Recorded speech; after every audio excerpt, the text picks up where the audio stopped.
I'm not gonna tell you what it is, you're gonna try to guess. The body is too long, and same for the sleeve, because I wanted 5 motifs on the sleeve, but now the sleeve is too long. So I'm gonna use yarn to do the pocket linings, which wasn't planned, so I think I'm gonna run out.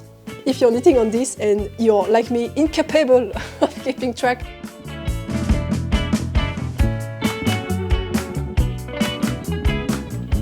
hi, my name is Maya, and welcome to episode 69 of my knitting podcast, where I share all my thoughts, process and other random stuff about all things fiber related, but mostly knitting.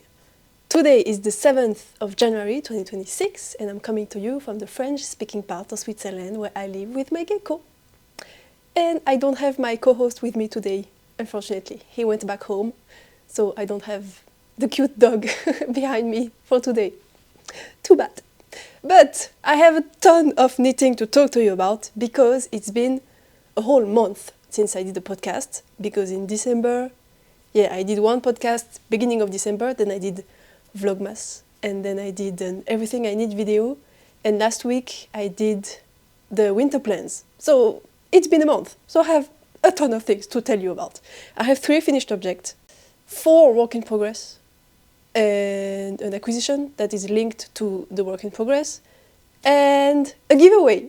I'm gonna do a giveaway because we hit 2,000 subscribers on Christmas. Pretty sure it was around Christmas Day. And I did say I wanted to do the giveaway on Christmas, but on Christmas, well, I forgot it was Christmas, so I was kind of busy. And I was sick also. Now I'm feeling a little bit better. My voice is still not 100%, but I'm feeling a lot better. So we're gonna have a giveaway at the end of the episode, so definitely stay tuned for that.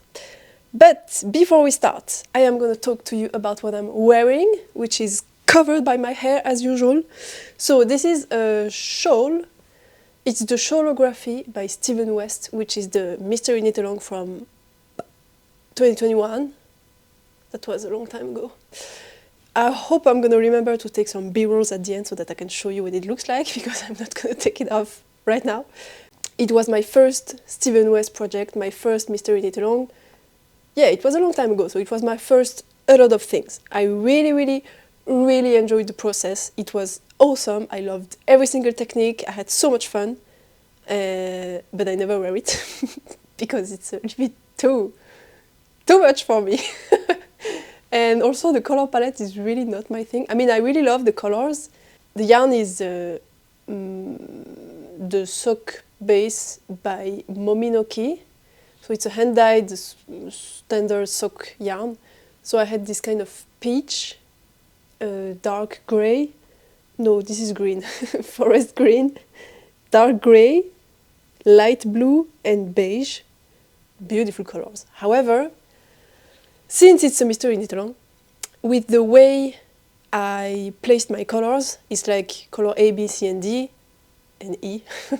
And you just follow what's in the pattern because you don't know what it's going to look like, so you can't know in advance what color you're going to put when.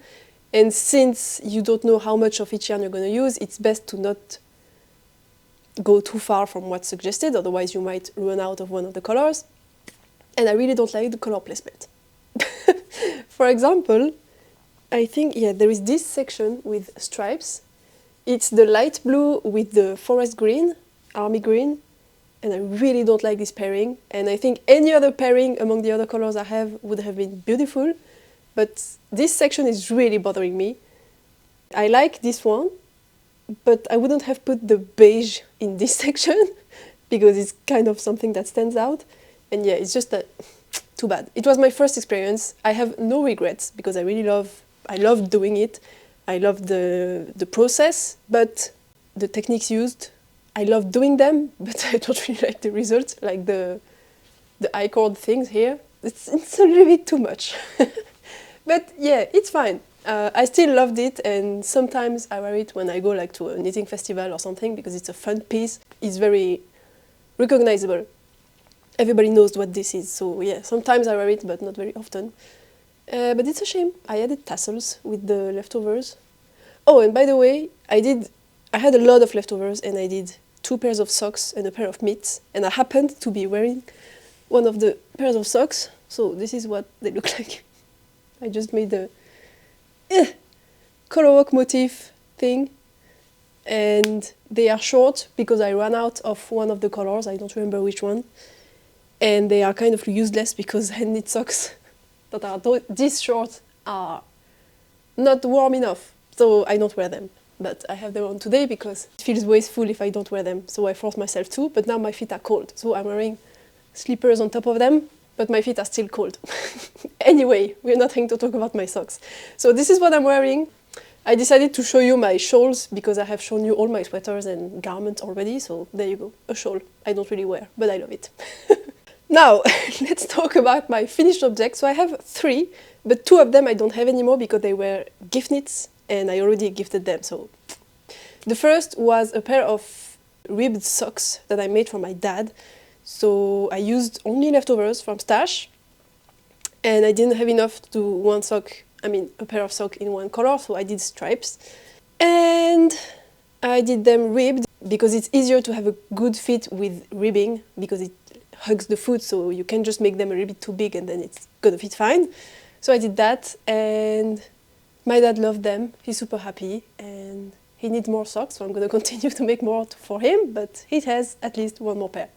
The yarns are in the description, by the way. They are leftovers, so it's not super interesting, but I ran out of the 2 colors, so the red and the grey, but I had other yarns in stash that were very similar, same weight, so you can kind of tell the cuff is not exactly the same red, but you cannot tell the grey is different. At some point it changed, so I'm very pleased with that. And also very pleased to have all this yarn out of my stash. And the second gift was a Melon Cowl, which is a design of mine, but it's not out, absolutely not. It's going to be out at the end of the year. I made like a pre-sample just to kind of test out the waters of the pattern and see how I wanted to make it. Yeah, it was a fun process, I loved it. I'm very excited to go further along in the pattern, but that's going to be later in the summer or even the fall. So yeah, not for right now. But the yarns I used are, I unraveled a top, so the pink yarn I unraveled from a top I wasn't wearing, and the purple yarn I unraveled from a hat I wasn't wearing. They are both fingering weight, so I held them double because I wanted this cowl to be thick, DK weight. And since they are superwash yarns, they are heavy. And the stitch pattern I used for the Melon series is slip stitch, so it makes the fabric denser. So the whole thing is very heavy and very thick, and it is what I wanted for my mom because I wanted the cowl to be windproof and yeah, thick and heavy. But for me, I don't think I want that, so I'm definitely going to make it in a woolen spun yarn and non-superwash so that I have something more lightweight and less windproof, but that's fine. So yeah, I'm already thinking about the yarns. I'm looking here because I think I'm going to hand spin it and I think it's going to be a gradient and it's going to be awesome. I'm so excited, but it's not for right now, but I'm excited. Oh, and by the way, the socks I did on 3.25 millimeters and the cowl I think I did on 5.5 millimeters, which seems huge for DK, but again, it's a slip stitch pattern, so you need a bit more room in the stitches if you don't want the fabric to be too stiff. And I do have leftovers from the cowl, and I think I'm gonna make DK weight socks for myself. And I don't have enough to do them only in the pink or in the purple, but I think I can do the main sock in the pink, in the variegated light pink, and the heel, toes and cuffs in purple. So that's coming very soon. And the last finished object, I do have it with me. I'm not going to tell you what it is, you're going to try to guess. So what do you think this is? I'm not helping because I'm holding them upside down. They are supposed to be like this. And they are going to be worn. And they are going to be worn on my ankles. And the feet is going to go there. The foot is going to go there. Because those are mini leg warmers. And I just tried something with the heel, kind of. Because I didn't want to make a whole sock. I just want the heel part. But I already have a pair of mini leg warmers. And it tends to ride up because my ankle is smaller than then here, the ankle is small, this is wide, so it tends to push up this thing.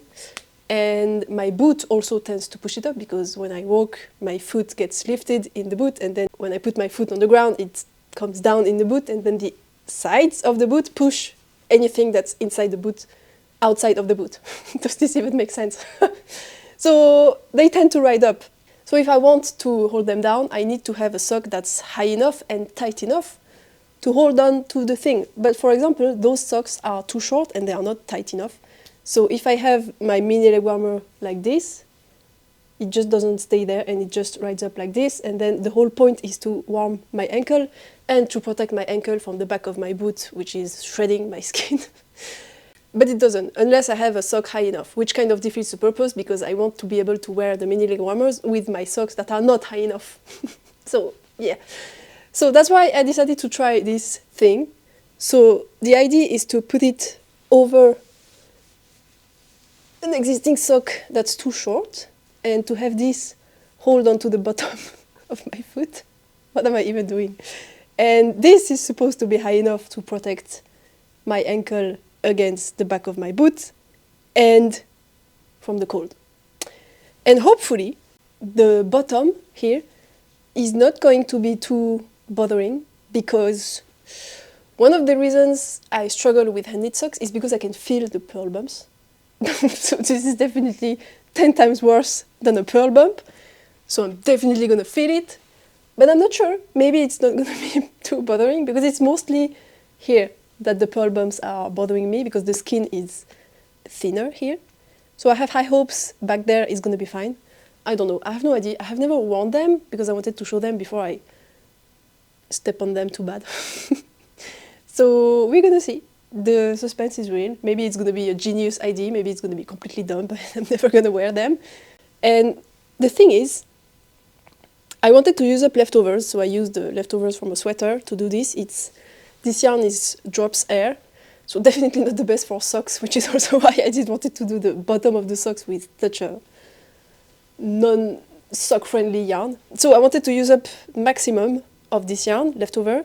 I used a little bit over half, which is the worst, because I don't even have enough to do a second pair of these, unless I skip this thing. But now I have a lot of leftovers. I don't know what to do with. Ah! So yeah, if you know what I can do with 17 grams of drops air, I'm all ears. But yeah, anyway, I finished those. They went pretty fast. It took me like 1 day. And it was fun. So let's see how they hold up. And if this ends up being a genius idea and it doesn't bother me, then you will know because I'm going to make more of these in a different yarn, obviously. Okay, that's all for the finished object. Yes, so let's talk about my work in progress. So I have 4, as I told you. I have 2 garments and 2 blankets. So let's talk about the biggest garment first.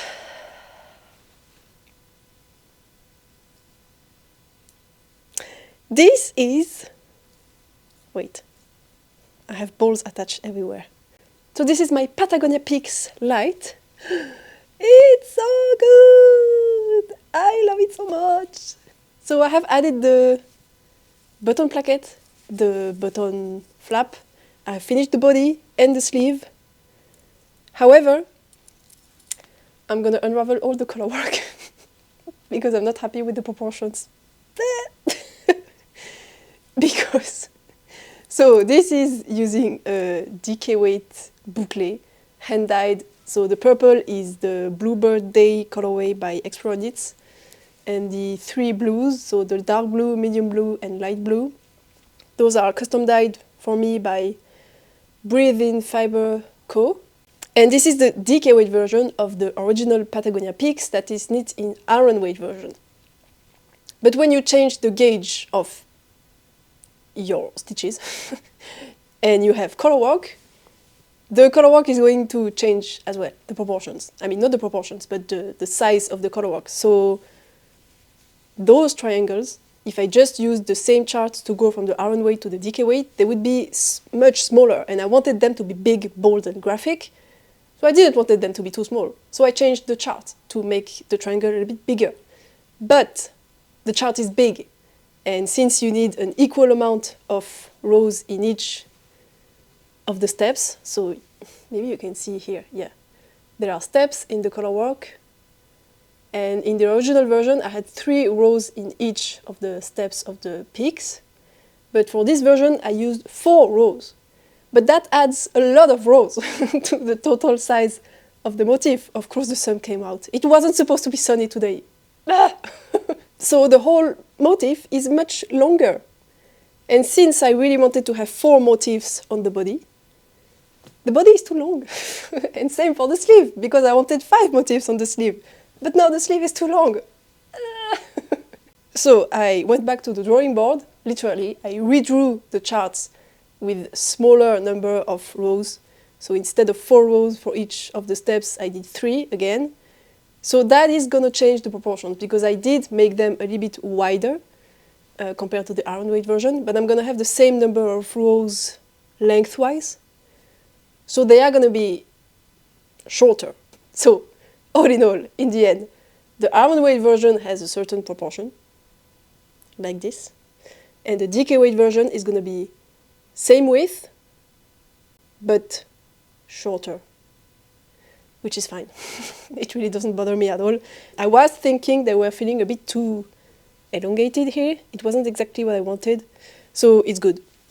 I'm happy with the peaks, the triangles being a bit less long. But I need to start over. I mean, I think I can keep the first 3 rows or 4 rows of the color work up here, but everything else, so the whole sleeve, the whole body, I need to unravel. But it's fine, because there is another issue, which is that, so I used 4 millimeters for the yoke, the garter section in the yoke, and for the color work. And in my swatch, the texture of the swatch and the density of the fabric was perfect with 4 millimeters. But in this, I was so worried that the color work was going to get too tight and the tension and the floats would be too tight, that I overcompensated and it's too loose. Like you can see the stitches here, especially in the white, you can totally see behind them because they are a bit, too spaced apart. I was just trying to compensate too much, and I don't like this. So I think I will start over by going down a needle size, because I don't see myself not compensating the tightness of the float, so I am going to knit just as loose. I mean, more loosely in this than I knit in the swatch. So I'm just going to go down a needle and continue doing what I did with the floats.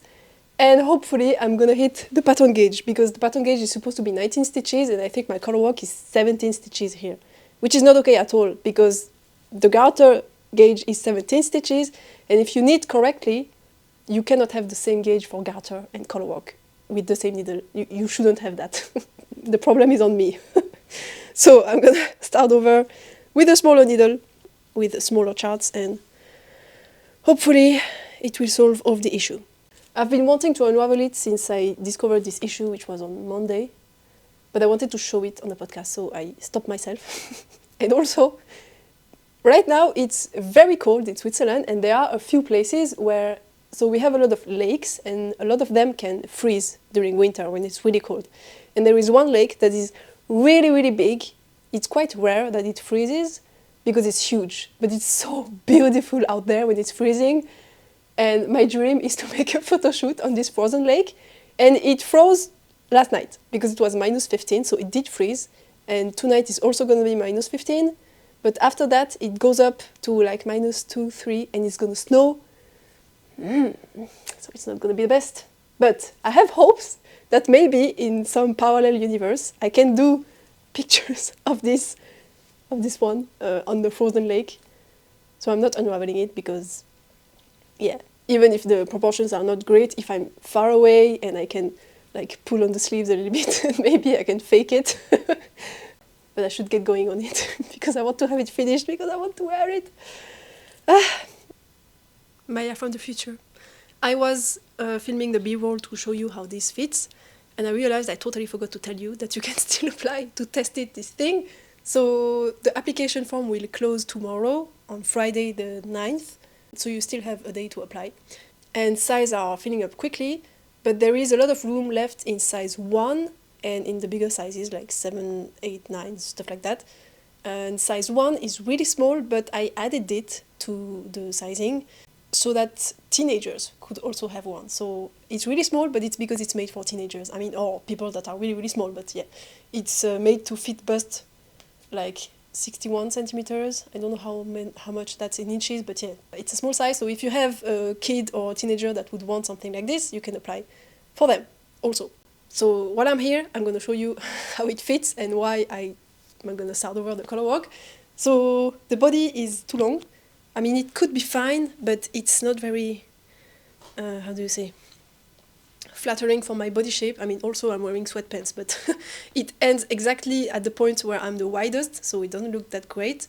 Now I am going to add an elastic in the waist, so it is going to be more like this, but yeah, still I don't like this. I would like it to be a bit shorter, more like that, which is exactly one pattern repeat less.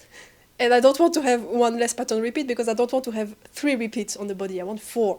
So I'm just going to make them all shorter so that I can have my 4 repeats. And the sleeve is way too long. And this isn't even wet blocked. I only steam blocked it and it's already there. So once I wet block it, it's really going to be too much. And I would like to have like a full pattern repeat less, but I want 5 repeats. So yeah. And I have already removed a few rows in the last 3 repeats. I have removed 2 rows in each, so it's already a bit shorter than it should. So yeah, I'm just gonna start over and it's gonna be much better. And I think that's it. So I'll let you go back to present Maya. So this is my big work in progress that's gonna go on pause for now. Now the next one is exactly the opposite. I mean, it's also big, but this is very like winter knitting and seasonally appropriate. But the next one is a summer knit because it's a summer design. Because if I want to release a pattern at the beginning of the summer, I need to start it now. So this is it. I think I'm gonna have to put the blinds down because this is not okay.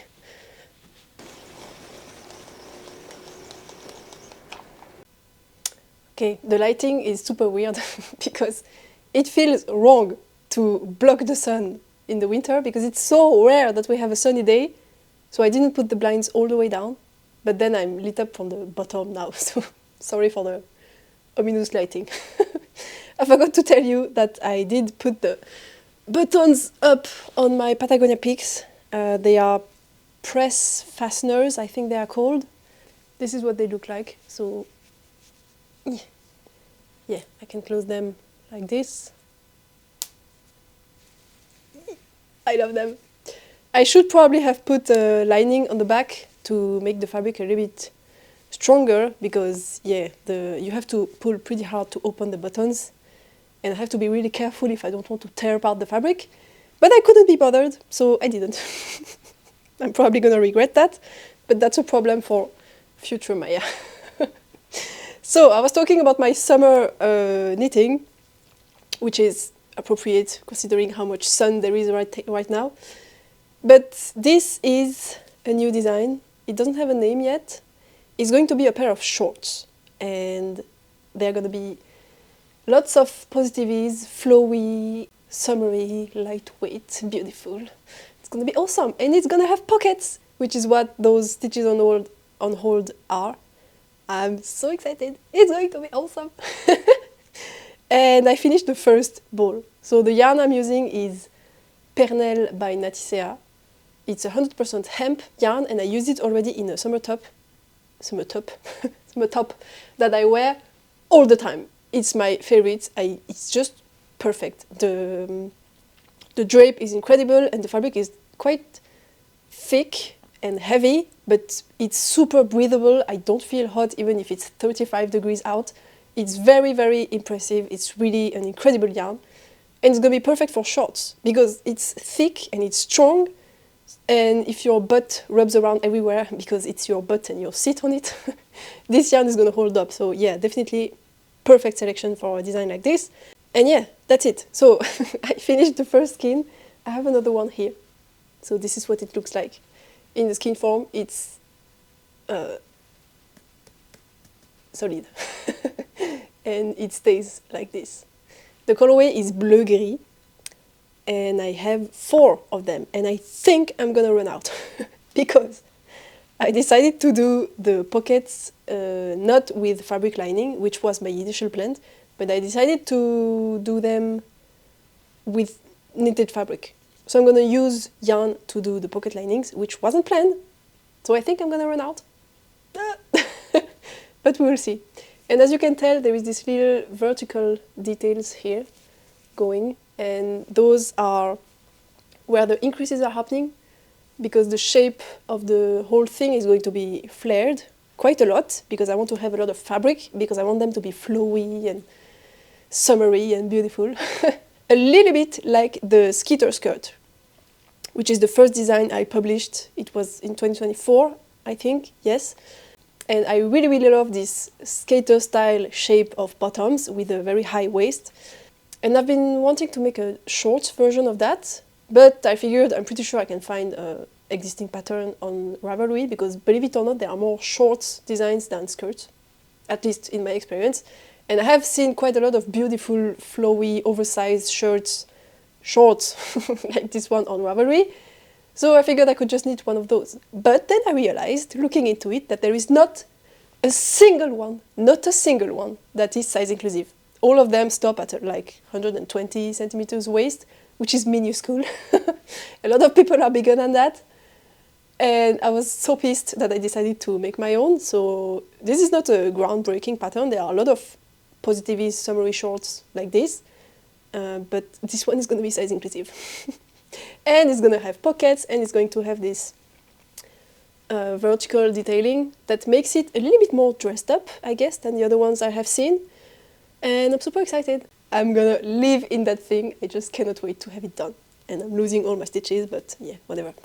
And I am going to have an elastic in the waistband, but I don't have the elastic yet. It's much easier to encase the elastic while you are closing this thing, because this is a tube, the ribbing here. But I didn't have the elastic yet. So I went ahead and closed it. I just left the smallest opening ever. Where is it? 4 stitches. And I'm gonna struggle to insert the elastic through this, but it's okay. It's a problem for future Maya. So yeah, this is going smoothly. I mean, no, it's not, because I had to unravel. Because the first time around, I increased a bit too rapidly, and I was really running low on yarn, and I was like, I'm never gonna be able to finish it if I increase this much. Plus, it was gonna take ages, because you're gonna have too many stitches by the time you get to the bottom. So I unraveled everything up until the ribbing here, and I started over with less rapid increases. So you have a little bit less fabric, there's gonna be less flowiness, I guess. But it's not going to use up as much yarn, it's not going to be as heavy, and it's not going to take as long, which is good, I think. I think that's it. I'm using 3mm, and so the yarn is pretty rough because it's 100% hemp, and since I'm using metal needles, the stitches are just flying everywhere. As you can see, I just manipulated for a little bit, and I lost a ton of stitches already. It's fine, it happens all the time, I'm used to it. But that means I'm knitting pretty tightly, I'm holding onto the yarn pretty tight. And since the yarn is rough, it is cutting into my skin. I'm not sure you're going to be able to see. Yeah, here, you can kind of tell. Yeah, it's difficult to see. It looks not bad, but it is bad. It hurts so much. When I'm knitting, I really feel like I'm cutting my finger in two, and same up here. Yeah, I have kind of a line going. It's better than yesterday, but yeah, yesterday night it was very red and almost bleeding. I'm kind of amazed that it healed so quickly. But I had to change the way I hold the yarn, because I just could not knit anymore. So instead of wrapping the yarn, so I wrap it once around the small finger, and then I pass it over this finger, and then under the middle finger, and then over the index. So instead of doing that, I started wrapping around my palm once, and then under the middle finger and over the index. But instead of having it rest here, I have the yarn back here, so that I could knit for a little bit more. It's ridiculous. I should just put a band-aid or something. But I feel like having a band-aid really changes the tension. So yeah. I did do something that's recommended when you get this yarn, which is that I dunked it in warm water before making it dry and then skinning it up. No, caking it up. But it didn't make a massive difference. When I unraveled the skein, when I undid the skein, I did take a video of how stiff and not drapey the yarn was. And then I washed them in warm water. I even thwacked them, so I took the long skein and I thwacked it on a hard surface all the way around the whole thing. And then I let it dry. And then I took another video where I did the same test to see if the texture really had changed. And I guess it was a little bit better, but that was a lot of fuss for not a great result. So what I tried is then I took the skein and I started manipulating it. Like if I take, imagine this is a skein, like the long circular thing. I took a little bit of it and I started moving it around like this in an attempt to break the yarn. And I did that all around the whole skein to make it soften, and that did help a lot. It's difficult to see on the video that I took after I did that, but the feeling of the yarn changed a ton. So I think next time I buy this yarn, and if you buy this yarn, there is no need to dunk it in warm water and block it or to soften it or whatever. It's not going to do much. What I recommend you do is you take a little section of the yarn and you turn it between your fingers like this to break the fibers, to soften it up, and you do this along the whole skein, and that's going to make a big difference.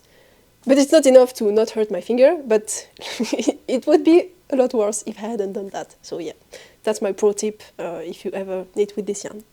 Or maybe just take breaks and not knit 3 hours in a row with it. That could also work. Anyway, so that's it for my 2 main work in progress. Now I have 2 other I want to talk to you about, but I have already talked about them. And I'm not going to show them all the time, because during Vlogmas, I was knitting on 2 blankets, and I talked about them already a lot during Vlogmas, and I mentioned them during my winter plans video, so I'm gonna present to people who only watch the podcast and not the other videos, but then I'm only gonna show them like every once in a while when I have a big milestone or something, not at every episode. So let's start with the bigger one. So this is a simple garter stitch blanket, and this is the wrong side, so the right side is here. It's massive. It's all crinkled because it was in a small bag and it's already too big to fit in the frame, I guess, at least with me. And it's using only Nutiden yarns, which is an unspun yarn, and I'm holding it double on 5mm needles. And I'm just knitting in garter, back and forth, and that's it. I'm not slipping any stitches on the edges. I'm just, so at the beginning here, when I was doing the corner, I have no idea if you can see that. I did increases on both sides to have a square edge. And I just started here doing increases, no, decreases on the one side. So that created this right angle here. And on the other side, I continued with the increases. That means the stitch count stays the same, and I am knitting 2 parallel edges. So I'm just knitting away. I think since I showed you in the winter plans, I think I was at, I have no idea, maybe at the beginning of this stripe? Yeah, yes, I was at the beginning of this stripe, so I did this much. And considering how many stitches I have, that is a lot of knitting. But I'm very pleased. I really love this project. It's, weirdly enough, this is my portable project. I mean, before I cast on the shorts, this was my portable project because I have this big bag and I can just shove it inside, and then I take a big chunk of yarn with me. I mean, I don't have a big chunk anymore, but it used to be a big chunk. And it's a lot of knitting, and I don't need to think. It's easy. It's very, very cumbersome to knit, and every time I want to turn around, I have to like move everything that's around me. But it happens to be the most portable project for now, so this is my on-the-go knitting. And after this, I'm gonna use this color. So I have a full plate, kind of, and I think I'm gonna use, I'm gonna divide it in 2/3 and 1/3 because I'm gonna do 2 stripes with this big plate. And I think I'm gonna like knit 1/3 of the plate and see how many stripes I have. And if it feels like an okay amount, I will change color. And if it doesn't, I'm gonna do 2/3 and change color. And I'm happy to introduce a color after this because I've been in a very like neutral stripe mode. So I think having this is gonna brighten it up. So yes, that's my stash busting Nutiden blanket. Very happy about this one, and I'm gonna show it to you again when I have a few more stripes to show. And the last blanket, the second blanket, is my sweet shop. So here it is for now. It's already quite big. I mean, this is a decent size blanket. It's going to be 8 times this big. So I'm gonna repeat this thing. So this is 3 squares by 8, and I'm gonna repeat that 8 times. So it's going to be massive. And my acquisition is linked to this blanket because I don't have enough of the main color. It's Filcolana Peruvian Highland wool. And I needed to buy 26 more balls.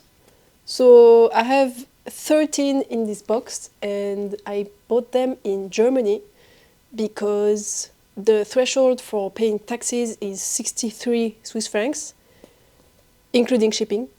So if I order in another country, I don't pay the taxes because the taxes are due when you import. So it's extremely cheap, and the shipping is not too expensive from Germany. It's just right next to me. And I can buy 13 balls without paying taxes. So 13 balls, it was 60 francs or something. So if I do the division, 4.6 Swiss francs per ball. Not bad, I think. And considering I need 26, I want them to be cheap. So this is my acquisition. And the contrast colors I'm using are all leftovers, non-superwash, either fingering weight or DK weight, or even sometimes worsted weight from my stash, but all non-superwash. I love this color palette so much. And I'm asking Mr. Tinks to select the colors for me.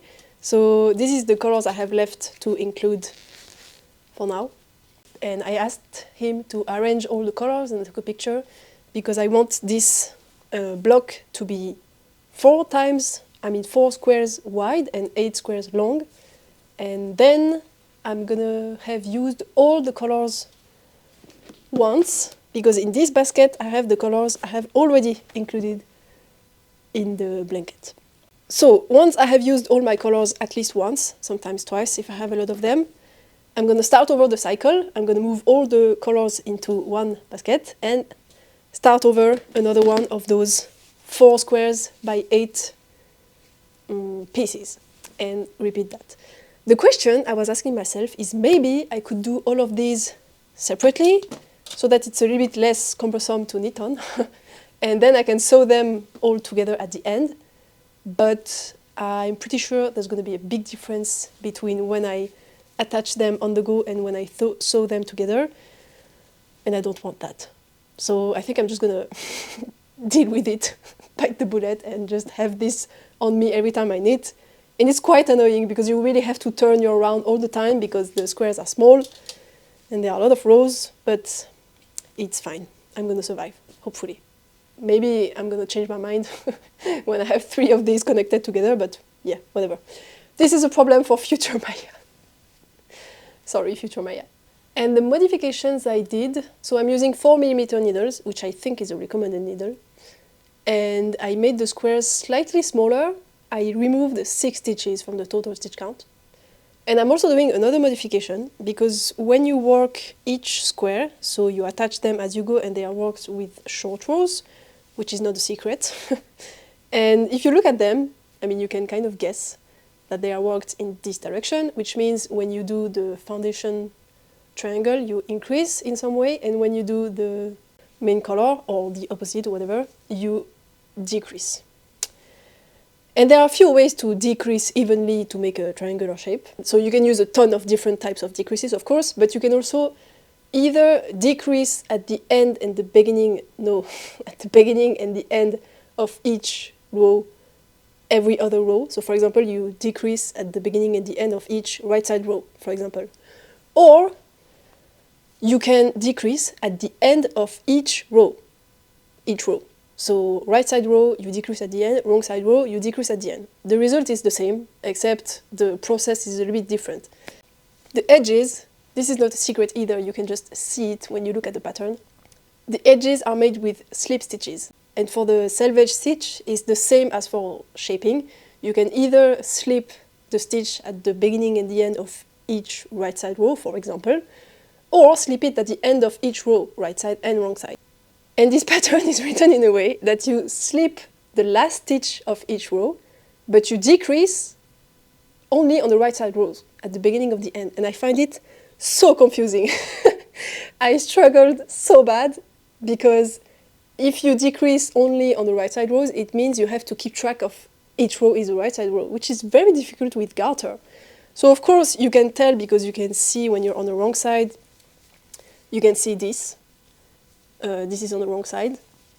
So whenever you see the clean edge, the clean connection between the colors, you know you need to do the decreases at the beginning and at the end. But it just means you have to keep track. You have to look down. So every time you start a row, you're like, on which side am I? Okay, it's the right side. So I do the decrease. And every time you finish a row, you have to check, okay, do I need to do the decrease or not? And it's so annoying. But I was hoping I would get used to it and it would be more natural to do after a while. It didn't. I just kept on forgetting to do decreases or making decreases when I wasn't supposed to. It was, every time I finished a triangle, I had the wrong stitch count. So annoying. So I decided to switch it, but I had done like most of this. I think I was missing maybe 3 squares when I finally decided to switch the way decreases are done. And now I'm decreasing at the end of each row. And it's so much easier. Like, I don't have to look. I don't have to check what I'm doing. I can just knit it without looking. At the end of the row, I decrease, slip one, that's it, done. So much easier. So that's my tip. If you're knitting on this and you're, like me, incapable of keeping track of if you're on the wrong side or the right side, just change the way the decreases are done. Yeah, that's my pro tip. But other than that, I enjoy this project so much. I love it. I have so much joy out of this. It's wonderful. I really recommend, and I'm so happy to finally have all this yarn out of stash. I mean, out of stash, kind of. But yeah, this is coming along nicely, very slowly, and I'm gonna show you, I don't know, in some time, when it's gonna be interesting to show again, or when I hit a milestone. And that's it about the knitting, so we can talk about the giveaway! Yay! And I wanted to do that to celebrate the milestone we hit on YouTube, which is 2,000 subscribers. And it just happened that this morning we also hit 4,000 subscribers on Instagram. Complete coincidence. So thank you for both of those, but we are on YouTube here, so we're gonna focus on YouTube. The giveaway is gonna be pretty simple. You can win 5 prizes. Wow! 3 prizes are gonna be free patterns from my Ravelry library. So 3 people can win 1 pattern from my library. You can select which one you want. And the other 2 prizes, those are really awesome. I mean, my patterns are awesome, but those 2 prizes are gonna be even better. I'm gonna make you win, with my own money, by the way. You can choose between a yarn unwinder, either one you can stand on its own, or one that you can hang. So if I undo it like this, I can stick this through the little flower, like so, and then put this back on, and then it spins. And this is portable, it's super practical, and it collapses, easy to transport, all of that. So those are made by my local yarn shop, Douce Broderie, and the owner, Sandy, is the one who designed them, so she drew them, and someone local to us is 3D printing them, so it's all locally made. Or a sock blocker. And those sock blockers are really something, because I know a lot of 3D printed sock blockers, and I know a lot of those sock blockers that you can change the size of, but I have never seen one that is this smart and this well designed. It's really impressive. And it has I don't have one with me, unfortunately, but first they are beautiful. I mean, excuse me, they are absolutely beautiful.